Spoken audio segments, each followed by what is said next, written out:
Hi there, I'm Dave Thomas, Director of Content Marketing at CDK, and today we're going to be talking about inventory at the dealership.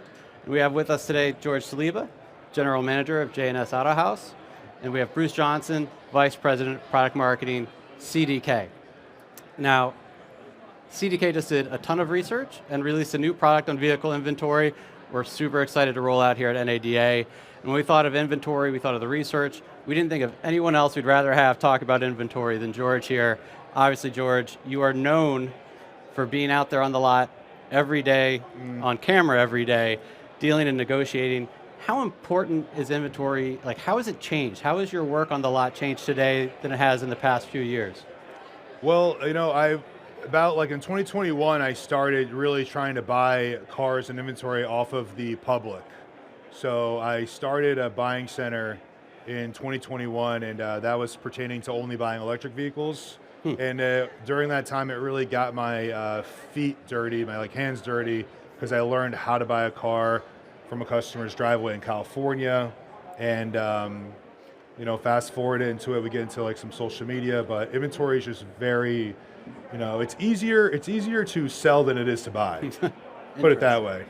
That's just my personal opinion. As long as you're buying the car right, good cost to market, aggressive adjusted percentage to the market, as long as you're buying it right, it's always going to be easier to sell than it is to purchase and acquire inventory. That's really interesting. So having done that for a number of years now, it's 2025, what do you still find is the most challenging thing about acquiring inventory? Well, now I kind of feel for, I have other dealers, I have a friend here, Victor, who's watching, and he tries to acquire exotic vehicles, and it's just very hard to acquire vehicles at a high caliber. I think if you're doing the right things organically on social media and maybe on SEO and pay-per-click, you're going to find it's not that hard to get inventory, but buying from auctions is always tough. I mean, that goes without saying, but I'll mention it. And if you really want to just get a cleaner conditioned vehicle, buying from the public is always going to be the way to go. But yeah, I mean, it's kind of hard because I'm fortunate enough to have a lot of people that are looking to sell their car to me. But when I was grinding and coming up into it, in the beginning when I first came into the scene in the dealerships, I was buying cars on OVE, scrambling on my laptop all the time, going to all the sales, all the bids, different off catalog websites like Ally Smart Auction or MB On Demand, auction sites that most people aren't familiar with. And it was a long time grinding on those sites until I found my niche of acquiring vehicles from customers' driveways throughout the United States. Wow. But it is tough. It is tough for dealers to acquire inventory. It's, like I said, it's easier to sell than it is to buy. Interesting. So Bruce, obviously we talked to many dealers as we developed this product, and you heard some of George's struggles. What did we hear from dealers in terms of not just acquiring inventory, but even just overall inventory management? Yeah, I'd say, Dave, the big thing on the acquisition side is managing the different channels of acquisition. So buying them outright on the customer's driveway, as you're talking about, George. Trade-ins. Most dealers have a heavy emphasis of acquiring vehicles, on the trade-in side. And then the third channel is buying them on the wholesale market, whether that's auction or dealer to dealer. And there's a couple of things that really came through for us in the dealer conversations and in our research, and that is the importance of understanding the vehicles that they should be buying and at what price point that fit into the goals of the dealership. Yeah. So we find from some dealers, we have conversations with dealers about the idea that, well, we need to trade this vehicle in to sell sell the other vehicle, but it may not fit the mix of their dealership. So one of the things that we've really heard from dealers, and we really tried to plan in on this, is that if you're acquiring vehicles on the trade-in side, that an exit strategy that's other than retail at the time you acquire that vehicle. So in other words, you're looking at wholesale options and what those prices are as well. One of the big things that we've heard from dealers is looking at the success they've had with that particular vehicle type in the past, both to tell them what to buy, but also to tell them, should I take this as a trade-in, and then the whole other part of it about getting into the pricing side. Right. Yeah, that's very important. So like acquisition strategy using data tools is obviously that's number one. You have to know how to do that. And manage your inventory on a vehicle management software is number two. If you're not doing that on like maybe a every 2 to 3 day basis, with managing like a 250 car inventory, you are going to fall behind, and your inventory will age. Like merchandising, like it goes into everything. Like cost to market, percentage to market, using the tools. Always checking like simple things in negotiation tactics with like kb.com, just because that's like the most familiar thing people know. But I believe I'm talking a lot about MMR these days, so MMR is starting to become like a popular subject among like consumers. But yeah, the tools are, you see me holding my phone all the time out when I'm like on the lot, like appraising a car. So having proper, like I kind of like had a data obsession, and having that in my hand, like looking at all the numbers, can use it into like the practices when you're negotiating or appraising a car, just looking at the data points. Yes. Especially when you're buying a car from someone in your driveway. I mean, they don't know, they haven't researched what their car is worth, and you have all the data. You're the professional. You're the one that has to give them the data points. You can't just go and say, I want to give you $30,000 for your car, and that's what it's worth, you know? So knowing the data and using it to your advantage in a conversation is important, and you can't do that if you don't have the right tool in your hand. Yeah, and you actually just stole my next question, but it's funny when you watch your videos, half the time it seems like you have a sixth sense about it, but you always have the phone in your hand. I mean, you're always relying on data. And once you appraise the same car every single time, and you're selling the same car every time, like with what you're saying with your strategy, you're already going to know what it sells for. But yeah, I mean, if it's a foreign car to me, like if you brought me like a Ford Mustang Mach-E, I haven't had one of those cars in probably 2 or 3 years. So if you brought that car to me, I'd be like, all right, I got to sit down, I got to look at it, because MR would be like 28, but your cost to market would be like 83. But on the V rank or whatever, if I don't know what tool you guys are planning on showing me today, but if you're pricing it out, it's going to look ugly. It's going to look ugly on the price, but you're going to be like, it doesn't make sense. How am I going to offer this customer $4,000 or $5,000 under MR?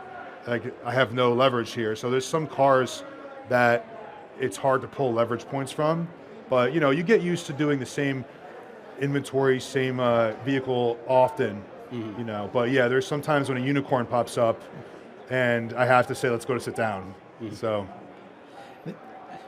that's one of the things that we hear from a lot of dealers is there are a lot of decisions that get made in the gut or in the brain, and one of the points of anxiety that they have is that their ability to make good decisions on vehicles is really contained to 1 or 2 people, in the dealership. Yeah. And by having better access to data, there's a greater comfort level in getting more people involved in that, or in boosting the confidence of the people that are making the decision from the gut. And like you're saying, it's, the gut might tell you, George, on a particular car what to do, and you'll know it right off.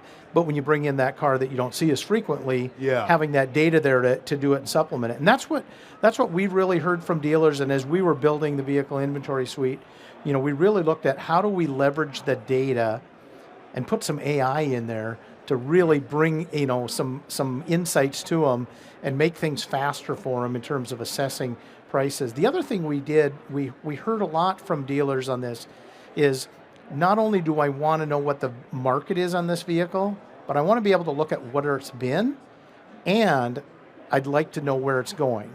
And so that's where we started leveraging some AI and getting into some predictive pricing, where we can take the knowledge of the data and the wealth of data and the transactions that flow through the systems to start to project where things are going to go in the market. So you can see like previous history with that of the vehicle, correct, photos and all that kind of stuff. You can see where the listings have been in the past, and where the actual sale prices have been, and where the actual wholesale prices have been for that vehicle. Okay. Correct. Yeah, that's very helpful, because there's a lot of people trying to sell damaged cars nowadays.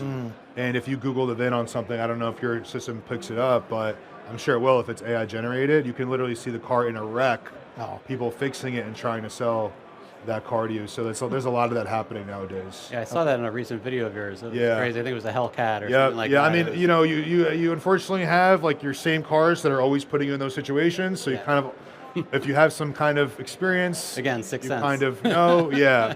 You're like, okay, something's going on with this car, but yeah. So moving from the acquisition part a little bit, we do a lot of research at CDK. We survey car shoppers as well. And when we talk to car shoppers, the number one reason that they come to a specific dealership, like they come to your dealership versus a guy down the street, is because you have the very specific car they want on your lot and they want to come see it. They've done their research, they found it online, usually your site. So when you talk about acquiring and you have a lot of, let's say even like a black Range Rover might not stand out on your site, how do you handle merchandising your cars when they come in to make them stand out, to get that person coming, find it and come to your lot?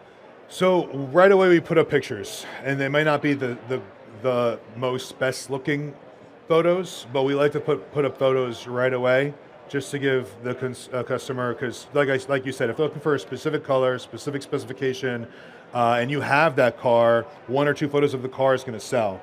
So we just want to get like the car marketed as fast as possible, and then when it comes to the vehicle actually getting into the booth, we want to make sure the floor is clean. We use a software from 360 Booth. So we like it because it captures the photo of the vehicle perfectly, and you really want to get on your photographer about doing a good job and getting and capturing the right photos, the right options, and all that kind of stuff. So if you look on our website at jsautohaus.com, you'll see we might have like some of the best looking photos out of many dealerships in the country.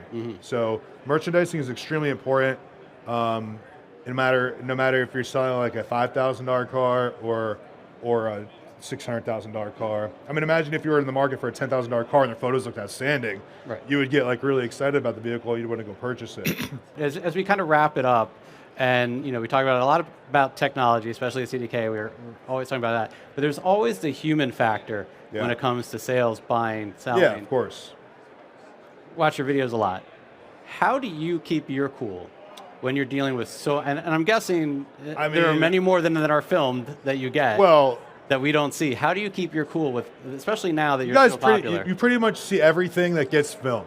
There's been even situations where it makes me look incredibly bad, but I try to fix it or something like that. I'll put it out there because, like, let's be honest, like no dealer will be vulnerable on camera if it makes them look bad, but whenever we try to do the right thing and fix it. But how to keep my cool is, listen, it's just we're having fun, and if the dealer is objecting me right away, it's kind of fun for me to try to turn the no into a yes. You know what I mean?